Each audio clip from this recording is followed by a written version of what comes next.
welcome to the podcast. This show is entirely dedicated to the wisdom and the stories of people embracing their true and extraordinary nature, of overcoming, breaking through limits, tapping into universal wisdom, and hopefully inspiring you to do the same.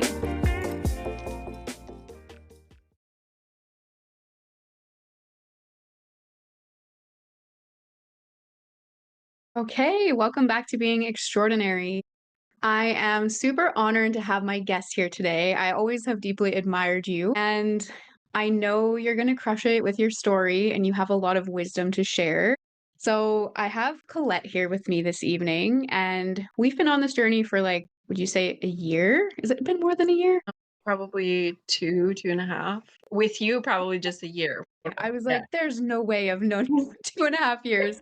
I think it's been a year since we met, but I feel like once we Yeah. met, it was just for me anyway, it was like, there's something about this girl. I see a lot of parallels between our journeys or I guess our energy. And so I've always deeply admired and respected you. So we have Colette here this evening who's going to take us on her story and her journey. Firstly, starting off with becoming a mother. And I'm really just going to hand the floor off to you and take us there. Take us on your story. Welcome. Yeah, my story, my healing story began probably when I had my daughter. So she's going to be turning 5 now. So society makes you think that you need to get married, you need to have kids, and you have a job, and then life is going to be so bliss. And I found that that was the furthest from the truth. I struggled with mental health, with postpartum depression, but nobody really prepares you for the change in your identity.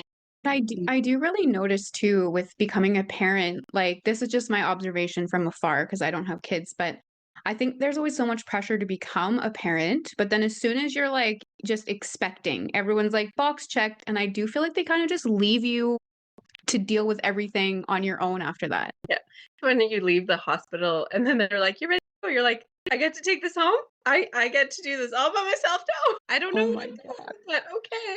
But yeah, no. So when in my case, like I struggled a lot because I felt like I didn't have the support I needed either. So that didn't help things for me. So when you're having this identity crisis, you don't know who you are as a person anymore. You're trying to be a new mother. You're a wife, and you don't know where you stand anymore. And then all of a sudden you look around you and you're like, this is my life. I'm not sure I like this. And it got better. I got used to being a mom, and then I got pregnant with my second, with my son. And was that And intentional or did it kind of come just kind of out of nowhere? it was intentional. Our daughter took about 2 years to get pregnant with, and this took a month. So Oh, it was a nice surprise, but that's where everything started crumbling for me. I still hadn't dealt with my mental health, so then I went on medication, and then that just numbs your brain. Like it just makes, for me, it made it worse. And then, I found that my marriage was not what I wanted it to be. So I started looking for tools to communicate better, while still juggling 2 kids. Like, I was on mat leave, so you're home all the time. That's what you do. You take care of your kids, you take care of the house. And then I was trying to get help for myself, looking for it outwards, and it wasn't working in my marriage. So, um I mean, there was addictions and stuff involved as well, and I, finally decided that this life is not the life that I wanted to deal with or be mhm. involved in anymore, and I got to the And point in where your marriage, did you feel like, you were kind of like bearing most of the weight of becoming a parent and managing the household? absolutely, yeah, and I And just go ahead. was it a mutual decision to have children? It was. So and this is where relationships, people change, right? When we first got together, he was older than me and said like, "I'm going to want to have kids before you." And then when I was ready to have kids, then it was like, "Well, you know what? I kind of like this like no kid lifestyle." And you know what? We had a miscarriage before having my daughter, and that really threw me.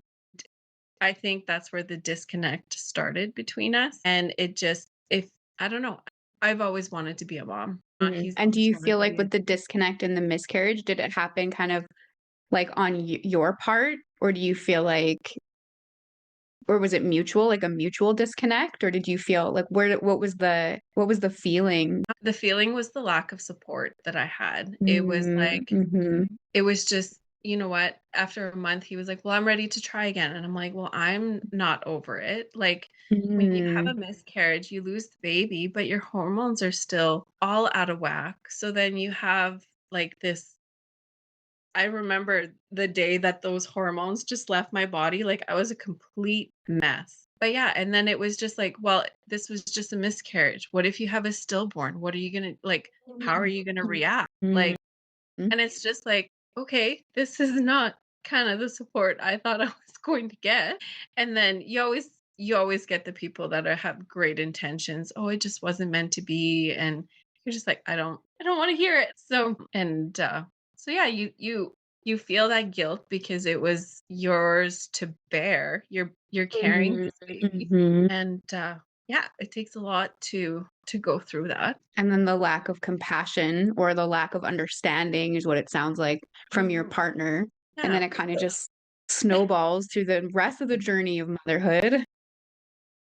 And so So where did you begin to seek for support in counseling within your marriage? when I didn't know if I wanted to be in this life anymore, I struggled with my reality. I didn't know what I was thinking. Like, I'm sure there was a little bit of manipulation and gaslighting in there, but it was just like I didn't know what my reality was anymore. I couldn't say, like, to my ex-husband, I couldn't say like I told you this yesterday, and he'd be like, well, no, you didn't. You never said anything about it. So now you're second guessing yourself, your whole reality. And I'm just like, I can't live like this anymore. Like, I can't. How do you go on without knowing what's real and what's not? Right, And exactly.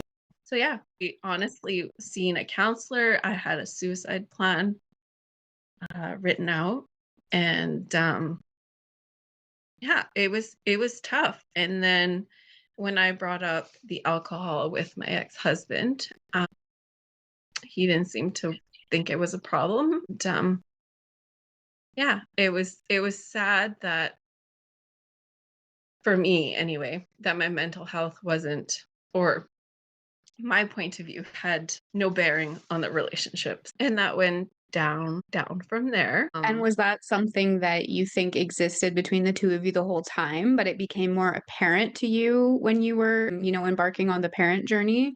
You maybe have other children or other perspectives, other realities to consider. Absolutely, I think one of us was trying to be part of a family, and the other one just wanted to live the life he was living before because he enjoyed it. That's what he wanted to do. That was his life. And then it became very apparent that we wanted two very different things. And my last straw was when I was thinking my daughter wasn't even 2 yet. And I said, this is the relationship she is going to see and Mm, remember and think this is what she has to strive for. And that was the day that I left. that's So, huge. and yeah, I think I just needed that, I don't know, not external validation, but like I needed to see a bigger picture of Yeah. just like the pain and the misery that I was in and be like, is this what I want my daughter to see? No, it's not. It was tough. Like, I asked for a whole week of he could come see. I took the kids with me. I went to my parents' house and I told him that he could come see the kids, but I needed space. I needed to think. Like, it's not an easy decision. No. I said I needed that space to think, and he wasn't able to give me that space. And I knew then that if he couldn't allow me this space now when we needed it most, it wasn't going to work. And if you don't Yeah, mind me asking, and you don't have to share, what would be like a typical day in the life when you were like, this isn't the life that I want? What did it look like? Like, I mean, if you had a suicide plan, obviously it was really not good, but just for listeners, like what that might resonate with key parts of that imagery if you feel comfortable sharing. I was the one, well, when my son was born, he was up every 2 hours breastfeeding. I was up Mm, every 2 hours changing diapers, up with the baby. If he wasn't sleeping, I wasn't sleeping. There was no tag teaming. So Mhm. I was sleep deprived. I was postpartum, but never mind that he wanted to have a social life. Oh. So some of the evenings he would go to the neighbors and have a drink, and I was left with the not left, but I was at home with the two kids. And then we would sometimes go to his parents, and then there was drinking involved. And I would want to go home, and he's like, "But I want to stay. I'm having fun. This is our fun time." And I'm like, I just can't keep making this a fight. And then we would get in the car, and then the alcoholic effects and verbal words Mhm. that would come out. I was nothing. I felt like nothing. And Mhm. Mhm. I didn't feel important. I was pretty much staying alive for my kids is what it felt like. And, like, is there anything more difficult? I mean, okay, maybe there is, maybe that's dramatic of me, but is there anything more difficult than trying to have a conversation with someone who cannot hear you? Like, when you say the line, "This is our fun time," but Mhm. clearly you're not having fun, and I'm sure you said that, "This isn't fun to me." And it just falls upon deaf ears. Nothing makes me feel pure madness like that experience. So I Mhm. really do feel for you because you feel like you're the only person. It almost feels like you swap out of reality and you're just in this void and everybody else is doing something else and no one can hear you. It is not a good feeling. And It's to imagine feeling that, because how old did it start also with your daughter? Like, was that the beginning of this kind, or did it get worse with your son? It just became harder for me to take care of two Mhm. kids versus one, Right. and him to keep doing what he was doing. Right. Oh, that's a long So, time. It's a long time yeah. to feel that way. And I seen a quote yesterday was sometimes when we feel so much pain and then we get um numb to that pain, we also get numb to joy. So Mm. I felt like I couldn't feel joy anymore. I couldn't find anything to be happy about. And I thought there was something wrong with me. And I'm not saying that he was the only one at fault in our marriage. I realize now I had no boundaries. I had communication skills could have probably been better. But sometimes you have to take yourself out of the situation to be able to, or maybe that was my lesson. Maybe that's what I needed to learn from this. It sounds to me like when you said earlier too, and I didn't know, I couldn't even understand my reality. I didn't know what was real anymore. How does a person hold boundaries if you don't know what's real or not real? How do you communicate if you don't know what's real or not real? I think you did probably have to take yourself out of that situation to even gain the clarity of boundaries or the clarity of communication. So, and of course, with anything, it always does feel like it takes two, but would you say you were the only one kind of putting effort into trying to work things out at it? Like we're talking about things or going like this person was just like, I'm gonna do what I'm doing. You edit to me. We did try to go see kind of like a spiritual coach because that's where I was kind of leaning and like finding some of my comfort, I guess, at the time. And I remember she asked us what our definition of love was. And in my definition of love, I wrote multiple things. Like I wrote that you needed respect, love, or intimacy, support, communication. And I remember he wrote unconditional love. But at the same I understand unconditional love, but unconditional love still comes with work. Yeah. And I feel I'm just asking, do you feel like when he wrote that, it was about that you should unconditionally love him and his behaviors, or do you feel like there was very much unconditional love being given back to you? Both ways. I also felt like it was a dig saying like Mm, I'll love you even though you're like this. Like I don't know, I've been told that I was hard to live with, that I wasn't always nice, and I was just like I was so beaten down that it was just like so he sees these flaws and he's going to unconditionally love me. Like I don't it was I was in a bad mental space. So, yeah, and that doesn't really feel, yeah, like kind of like a jab. Like that's still yeah. not very honorable of him either to use it in that double-edged way to say I love you, but right? But yeah, that's a journey. It is. So the journey continued when I moved into my parents. So who doesn't have childhood trauma, Mhm. right? So now I am dealing with this numbness of being divorced or getting separating, grieving the family that I will not now have. And I'm getting triggered as all get out, feeling like a 14-year-old, like I'm doing everything wrong. And yeah, so I had to navigate, like getting, not getting over, but, the emotional turmoil of leaving a relationship, still raising my kids in a way that hopefully didn't traumatize them. And then I had to work through feeling like a 14-year-old moving back into mom and dad's house, but actually being a, a 30-year-old woman with two kids. So there was a lot of challenges. And per se, they were my challenges, my perception challenges, my mental challenges. And as much as I hated it back then, I am so glad that I went through that. I can appreciate my family a lot more instead of being very, what's the word, confrontational or, um, there's a word I'm looking for and I can't think of it. Defensive? Defensive, yes. And get defensive with every little comment. So when I left, I was on mat leave. I wasn't even on mat leave. I was unemployed. I was hopefully starting work in January once my kids were placed into a daycare.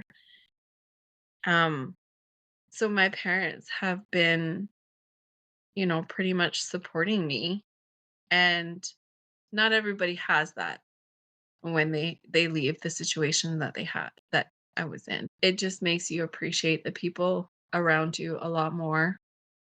And even though you have to work through some pretty intense emotions, and I know my mom was also triggered because her mom had really bad depression and would lay in bed all day, every day for months at a time. And that's exactly what I was practically doing, sleeping a lot, crying a lot. So, yeah, it's Interesting how things run through the generations, hey? And I mean, obviously this was a journey of becoming a mother and you end up back in your childhood home and then there's like repressed energy from your own mother. Like, my goodness. it's been a whirlwind. Like, I mean, like, there's so many, I don't know, I could probably talk for days about like every, class I've taken, like the Akashic records and some of the trauma release sessions that I've had to, find my worth again, find my confidence again, loving myself again, learning what self-care is, and just feeling like I'm important,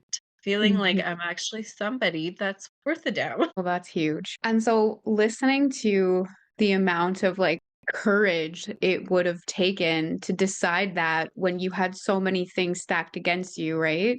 Like, thinking that you want to just leave your own life, saying you're unemployed, saying these things. It's like you did say that the thing that made you change your mind was that I don't want my daughter to see this type of relationship. But was there anything else that you can think of that just like evoked that courage in you to stay in your life and to say, I'm going to do these things that might be, yeah, like, really difficult. I don't think anyone ever feels like a real star when they're like, I'm going to live with mom and dad. And not to mention, all the other things. Where did you find that strength? Like, what do you think you leaned on to say, I have to do this? Because that's the hardest part. When I work with people, when I see people walking their journey, when I think about my own journey, it's that moment when you're like, I have to change. I have to do something unconventional. Like, where'd you pull that from? I think when you're a mom, you literally do anything for your kids. I knew that I was going to love those kids no matter what. And you just, you pull it out of nowhere. And it's just when you have, honestly, when you have the people around you that support you, it may not seem like a lot, but it makes it 10 times easier, 100 times easier. When did your mom or even your parents know about what you were dealing with? Like, were you communicating with them or did you have to broach the subject with them, be like, this is what's really happening? Well, it was when, like, the communication piece, when I was trying to communicate with my ex-husband about how I was feeling, what I was going through, I was met with, "You're just trying to start a fight. You're just, you're wanting attention." Oh my goodness. So then I would ask, like, my counselor, "How can I bring it up?" And she was like, well, you don't want to say you're doing this. You want to say, I feel this when this is happening. And then I would talk to my mom. And then we would do, like, we went camping. And then he was drinking by the fire by himself. And my mom had gone to talk to him. And then he found out that I was talking to my mom about everything that was going on. And he said, if you keep talking to your parents, I'm going to ask for divorce because nobody else should be in our business. And I was just like, I literally don't know where else to go for help. I said, I am trying to communicate something with you and it's not working. So I'm Mm. trying to go find advice where I can. It's not that I'm complaining or, like I just want help. And so, yeah, and then he's just said things that it was just like, "Okay, you're not planning on changing. That's okay, but I'm planning on changing and I don't wanna be here. I don't like the life that we're living, that I'm living." Wow. And it's funny how when we go through, I mean, what would you call that?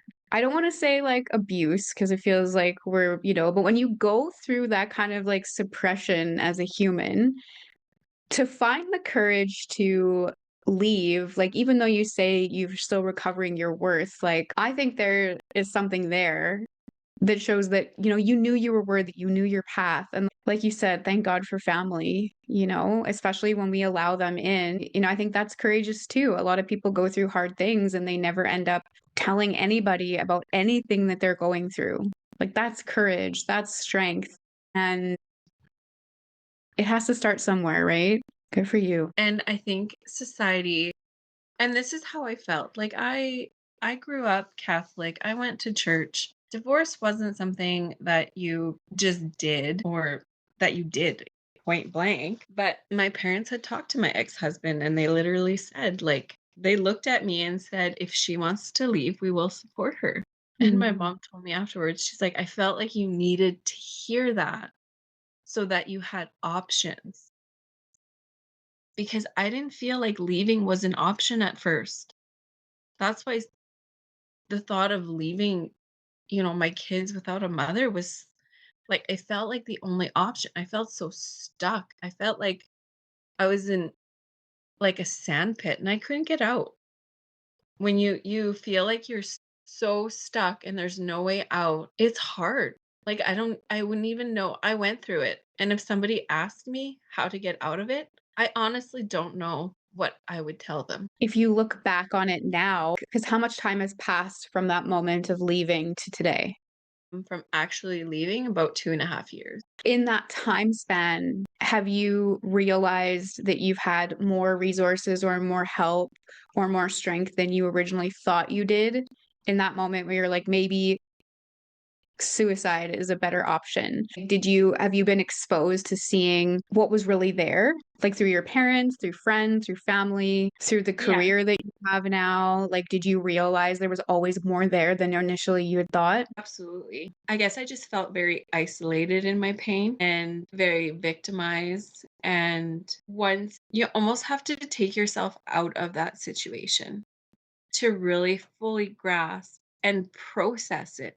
I think actually being able to process it was one of the biggest thing that just, made can make you realize like that didn't feel right. That wasn't right. Like, And what did your process of processing look like? Was it just being away from the situation and able to think about it, or what did it look like? at the time, I had joined a group, it was Cultivate, and she had a human design course. My emotions have always been up and down, and I thought it was my depression. I thought it was something else. Obviously, with your depression, the lows are lower and the highs are really high, but I'm an emotional. So that's what happens. I'm happy and then I go sad and then I'm happy and then I go sad. And it just brought me, I guess, validation that there actually isn't anything wrong with me. God, that is exactly the moment of like changing for me too. Except it was the Akashic records. Like I remember thinking like, why am I like this? Why am I not happy? Why am I such a complainer? I can't be grateful for anything. And then it almost feels like when you find a modality or a practitioner or somebody who can almost like hold the mirror up and be like, this is what's really going on. This is what makes you beautiful. This is who you are. And it's a gift, not a curse. And we can stop trying to bend and contort ourselves into spaces where we just don't fit. Like, as soon as I seen some of that stuff reflected back to me, I never behaved the same way again. I just took up more space instead of trying to fit in those spaces where you don't fit. Exactly, right? So, I don't know. I've tried so many modalities. Like Akashic Records is one of my favorites and go-tos when I'm struggling. And like even the reading that you did for me probably almost a year ago, I think it was in November or December. And I had asked you, I was like, why did my kids come when they came? And then I can't remember my firstborn, but I remember how you said that my son came to show me that I was with the wrong partner. And I was like, I'm just like everything you said in there was just like, oh my God, like it all fits. Like she doesn't know anything about me. Like I how know, and did I was just you come thinking up with that. I that? was like, that was like our first meeting was that reading, and Yeah. I didn't know you or your story or your journey, and it's crazy. The Akashic records are just magic that still I've been doing it for 5 years, like every day, all day, and to this day I'm still like, what? How are we getting this kind of information? But it just is. Yeah. Yeah. So I guess what I was hoping to have as a takeaway for this podcast was that there is a light at the tunnel. And when you separate yourself from the situation, and I'm an analytical person, so I'm always overthinking and trying to find the logic in it is um okay, this situation sucked. It was awful. What did I learn from it? How can I be better? And it was like I bought a book and it's like a journal prompt for boundaries. I couldn't fill it out. I had no idea what a boundary was. Wow. And slowly you just start writing. And then all of a sudden you're like setting boundaries with your kids. You're setting boundaries with your parents. Like it seems like such a hard step. And that first step is so hard. 6 months down the road, you're like, you don't even realize that you took that skill and 100 times fold it. And it's just natural now. And I know people hurt us and just ask the questions, why does it hurt so bad? Why do I feel this way? Sometimes stuff comes up and you answer your own questions sometimes. Okay, so tell us about when you shaved your head. Actually, I shaved my head because my hair, I should say, I just felt there was such a heavy weight on my shoulders and I just needed to let it go. Because they Hmm. say hair carries your memories, I believe something like that. I'd have to look for the quote, but I was ready to let those stories go, and And did it feel that's so where amazing? it felt so good. And like one of the things that also helped shift my perspective was that I was waiting for people to criticize me, talk behind my back, like why would you do this, and everything was normal. The world didn't end. And it was a quick perception shift of like nobody really cares. I was like, oh, she's just gonna look for attention, but it makes you realize how much of a narrative you put in your head and then you push it onto others. I actually love the statement that nobody cares because I think when we try to stop ourselves from going after what we really want, from leaving a toxic marriage, from asking ourselves those questions that do lead to transformation, like you suggested, we I would guarantee the single factor that stops people from moving forward, well, maybe there's a couple. What are people going to think? Even when I think about all the things in my head, the things that scared me about changing my life, it was always, what are people going to think? Who's going to judge me? What kind of criticism am I going to face? And then I guess like the other caveat would be like, but how though, if you don't have money or time or support? So that like logistics. But honestly, at the end of the day, Yeah. nobody cares. And you know what? Even if people do talk, I know like after I separated, I had some of his family members tell people in the community that I was bipolar. And like it kind of hurt from who I heard was saying it because I actually respected them and really enjoyed, getting to know them when I was married. And I was just like, you know what? Obviously, they want to feed into something, and that's fine. I'm going to live my life. They can live theirs if that's the way they wanna go. What a Yeah. great realization too to maybe would you say that you realize maybe you don't actually care what people think anyway when you're confronted with a moment where someone thinks something? I'm still worried about it. Like, I still like, what if somebody, makes this idea about me and then they don't wanna associate with me because they know that I'm bipolar. Then I go back and think to myself, "Was that really someone I wanna know?" It's not. Exactly, yeah. So it's Powerful. like I still do care, but I come back and say, if they care that much, do I really want them in my life? No. So I'm kind of a loner and I like my alone time. And I've just embraced that more, I find lately. So to me, I'm just like, I have a very close knit friendship, even though some of you guys are freaking so far away. Well, we're getting together. It's happening. It's on my agenda. So Um, I agree. And you know what? I used to struggle with some of that too. I'm starting to lean in to be like, you know what? I'm okay with being mysterious or elusive. Before, I used to just be uncomfortable with that because as soon as someone sees you as mysterious, they're 1,000 times more curious about what you're doing. And now, instead of like trying to deflect that attention, I just like embrace it. Like, yeah, let me be a mystery. And it mhm, feels good to just be like, maybe I'm more introverted or quiet, or I like my alone time, or I like to, for me, I love to, and I know you're kind of the same. I want to connect to nature. That's where I feel loved. That's where I feel seen. That's where I feel supported. That's where I don't feel judged. And it's like, so what? I'm having a good time, and that's all that matters. yeah, again, I think that's one of the society things, even with like movies. It's like, oh, you need that best friend. You need that best friend that you do 100% of your stuff with. And it's like, no, you don't. Some of my best friends, we talk once a month or we text. And, for a while there, it was like I seen her once every 2 years. Exactly. If they're willing to be in your life and put in the work, that's what matters. I love that. It's been 2.5 years. What's going on in your life now? So, coming from that space where it almost feels like life is not worth living, where are you at now? What are you excited about? My dream, it was always to live on an acreage because I grew up on a farm and it's town is not for me. And a year ago, I bought myself an acreage. It doesn't have a house on it, but it has amazing potential. And even yesterday, I was looking at floor plans with a company, and I am so excited that my dream is actually in my sight. It's not a dream anymore. It's like it's actually a reality. And you did it And all it by yourself. I don't know.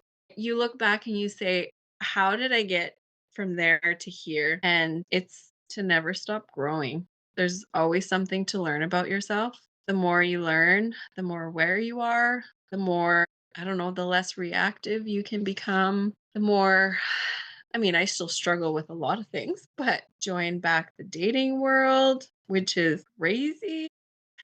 But it's exciting too, right? It probably feels nerve-wracking, but there's kind of that excitement. You have a great job. Yes, I have a job that is great, and I wish I could expand more into the energy healing modalities, but we'll see how that goes.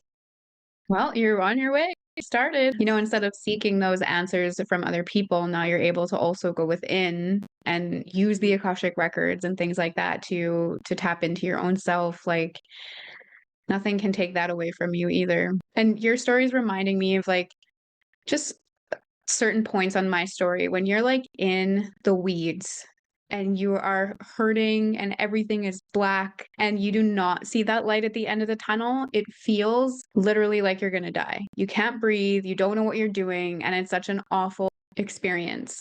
I remember having a panic attack in my shower a few years ago, and I could hear very loudly my spirit guides or my higher self be like, this is going to be one of the last times you ever have one of these panic attacks in the shower. So just let it move through your body and move on.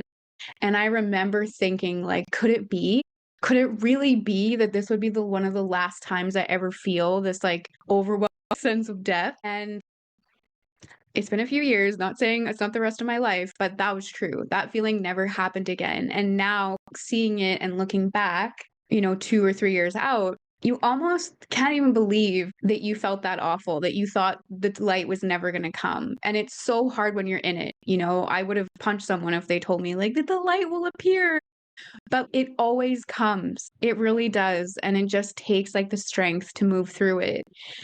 Because again, looking back, you're just like, it just doesn't feel like it had to be life or death, even though it felt that way in that moment. I always say the universe wants us to win so bad. Whether you call it God or the universe or creator or spirit, it wants us to win so badly. But we need to give it something to work with.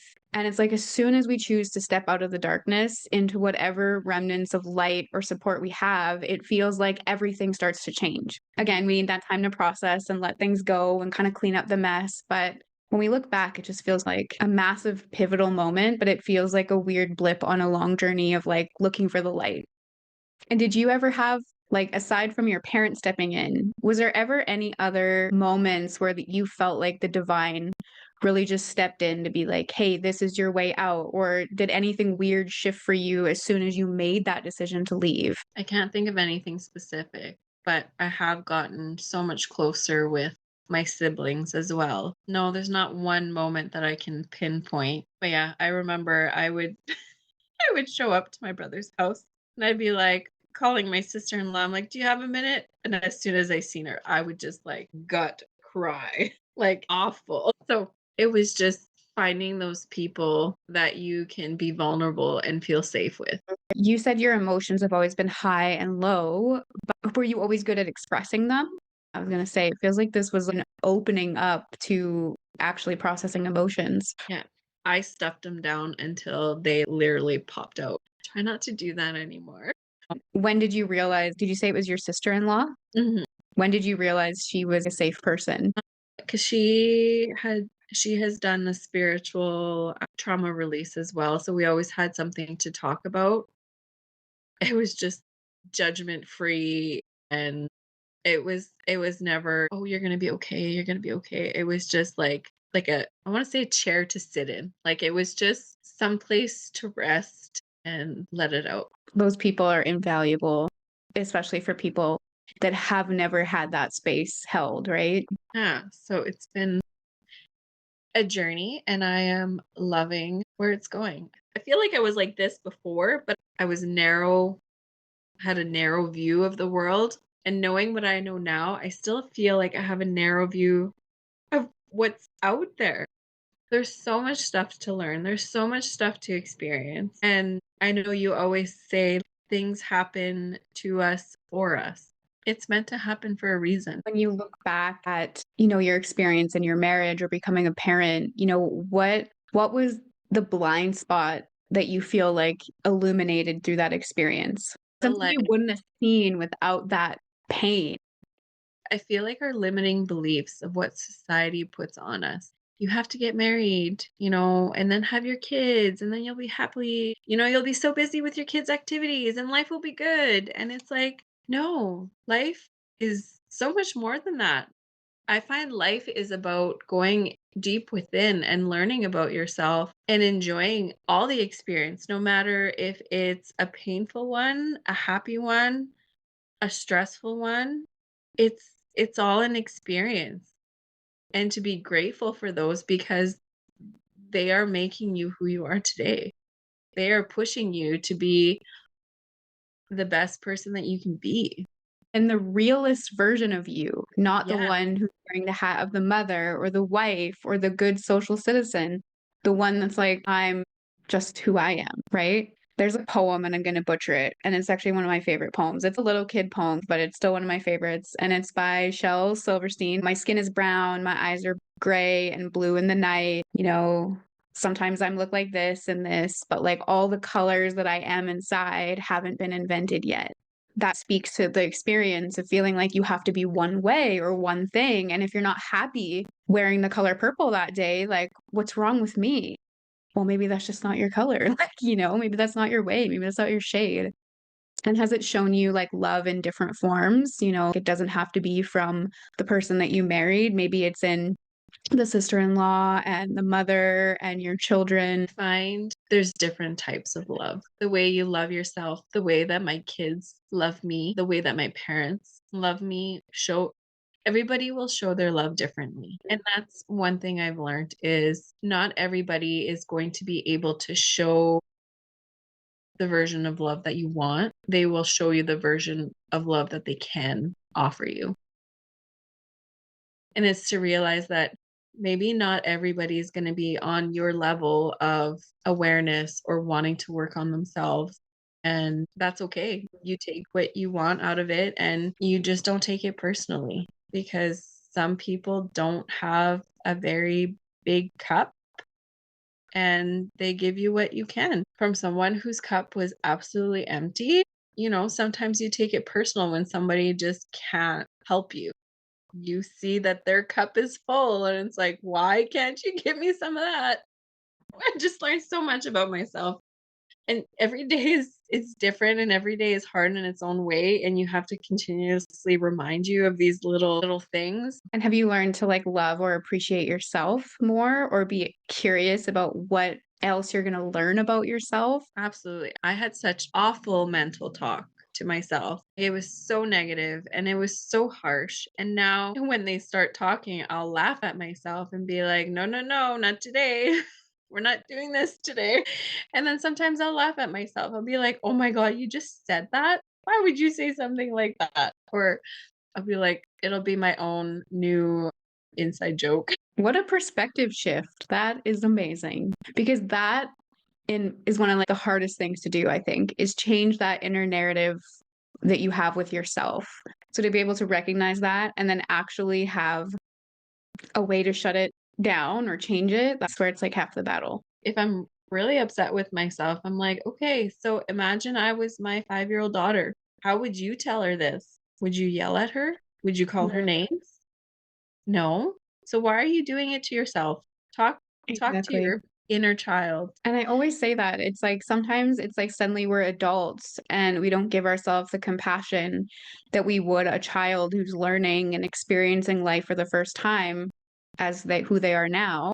You've never been this version of you either. You've never dealt with this kind of complexity. We're always the perpetual child dealing with a new version of life that we're not experienced in. Why can't we just always consistently speak to ourselves the way we would a child, not in a way that's like undermining and they don't understand, but that compassion. Of course, you're not sure. Of course, you don't know, but you got to find out. Let's see what happens, and let it be like more lighthearted.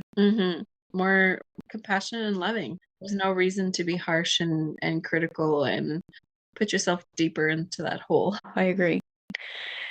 Is there anything final you'd like to depart onto the rest of the listeners? I think we always have a choice. Yes. We always have a choice, and there's always options out there, like whether it was to stay or to leave, either options was scary. And as much as we want to put that responsibility on someone else, for someone to come and save us, for someone to tell us what's the right way, it's our choice and it's our responsibility. Yes. And that I find when we actually make the choice that it doesn't even always have to be the right choice. But when we just make a choice, that's when the universe can respond to us and say, this is going to work out or this is going to go here. But it's that standing in limbo that just creates limbo for longer. So I love that. That is powerful wisdom right there. Well, thank you so much. I can't thank you enough for being vulnerable and sharing your story because I know there's a lot of people out there that need to hear that. So thank you so much.